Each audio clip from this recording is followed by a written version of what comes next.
So in Pittsburgh, there were protests after the George Floyd story broke out. Now, this was originally back in May, and there were tons of protests, peaceful protests in Pittsburgh. But then on the last day, like the 5th or 6th day or so, there was some violence and there was some rioting and some looting. Okay, that's going to play into the story a little bit. Meanwhile, this lunatic decides that he's going to use it as an excuse to do terrorism. Now, is it terrorism? Definitely, as you're about to see. So let me go to the Washington Post here. The next day, this guy, the person you saw the picture of, Matthew Michanowicz, rode his bike to check out the aftermath. He wheeled himself to a plaza below a skyscraper in the heart of downtown, planted a backpack with the 3 bombs he'd made, and left. Let me show you the bombs. So he figured, well, there's a lot of Black Lives Matter protesters, and why don't I plant a bomb and murder them? Now, that would be outrageous enough, but wait till you see what he got or didn't get in terms of justice. So prosecutors had asked the US District Judge Donetta Ambrose for a prison sentence between 2.5 years and just over 3 years. Now, I think that's an incredibly light sentence. He should have at least gotten the 10 years that was the maximum. He planned to murder people with a bomb. Imagine if it was a Muslim terrorist and they're like, well, I mean, just an act of terrorism to murder people. Let's give him 2.5 years. But look, sometimes the judges go beyond that. They don't listen to prosecutors. Well, this judge didn't listen to the prosecutors either, but not in the way you suspect. So he was indicted on charges of illegally possessing the 3 destructive devices, to which he pled guilty in August.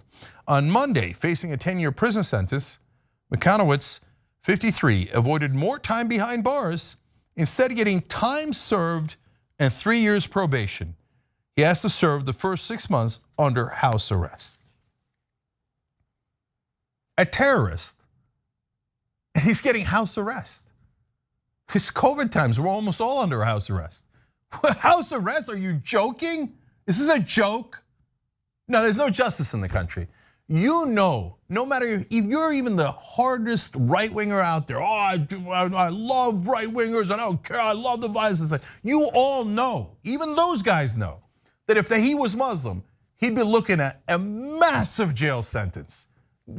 Time served, probation, and house arrest for 6 months. He got off scot-free because white right-wingers are above the law. They can do terrorism, they can plan to blow you up, they're above the law. This is sickening, okay? Now, by the way, the entire system here is at fault because everyone from the Washington Post's reporting all the way through the prosecutor's judge, everybody seemed to be like, oh golly gee, this poor terrorist guy, poor guy, right? Look, the Washington Post throughout the article framed it incredibly sympathetic for him. I'll just give you one example here. They went out of their way to explain 2 hours into what had been a peaceful march, things quickly changed, talking about the protests. Looters hit at least a dozen buildings. Rioters set 2 police cars on fire. Police repeatedly hit protesters with tear gas. 4 officers were hospitalized and several others injured. Now, if you said that in the context of when that happened, that's a news report, that's okay. In this context, you're going into all this detail. Like, now remember, I mean, there was looting going on. So if this guy blows them up, I mean, what are you gonna do? All right, but they're the least culpable. It was a weird way of framing the article. But now let's get to the worst parts. So Ken Haber, his lawyer, says, this is the product of someone who was a highly successful person who had a bit of a breakdown, or just a breakdown. Khalid Sheikh Mohammed, when he was planning the World Trade Center attacks, had a bit of a breakdown, no big deal. Oh no, that's a big deal. Oh, and by the way, his bombs didn't go off. Oh, so he's a loser, idiot terrorist. That doesn't make it any better at all. But now that's his lawyer, but he explains further. Ken Haber told the Post in a phone interview that the judge might have considered his client's recent mental health issues and personal struggles. Within a year of placing the bombs, Michanowicz lost his job as a successful medical salesman who worked with neurosurgeons. His father and a good friend died, and he got divorced. Oh, did he? Ayman al-Zawahiri, who was the #2 person in Al-Qaeda, I believe was a dentist.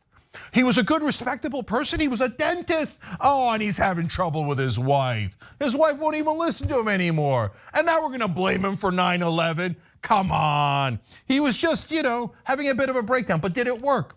Look at the assumptions now of the prosecutors.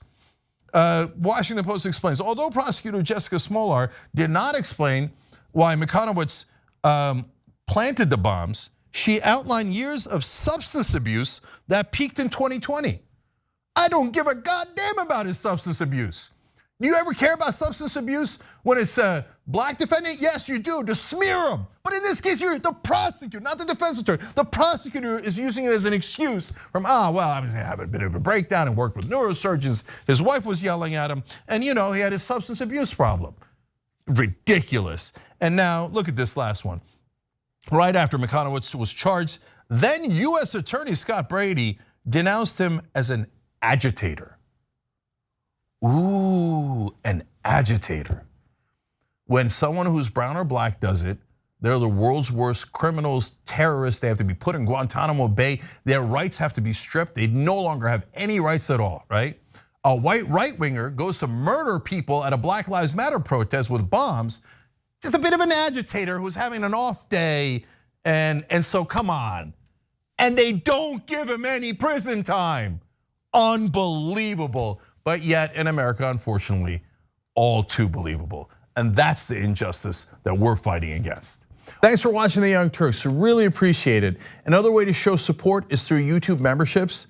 You'll get to interact with us more. There's live chat emojis, badges. You've got emojis of me, Anna, John, JR. So those are super fun. But you also get playback of our exclusive member-only shows and specials right after they air. So all of that, all you gotta do is click that join button right underneath the video. Thank you.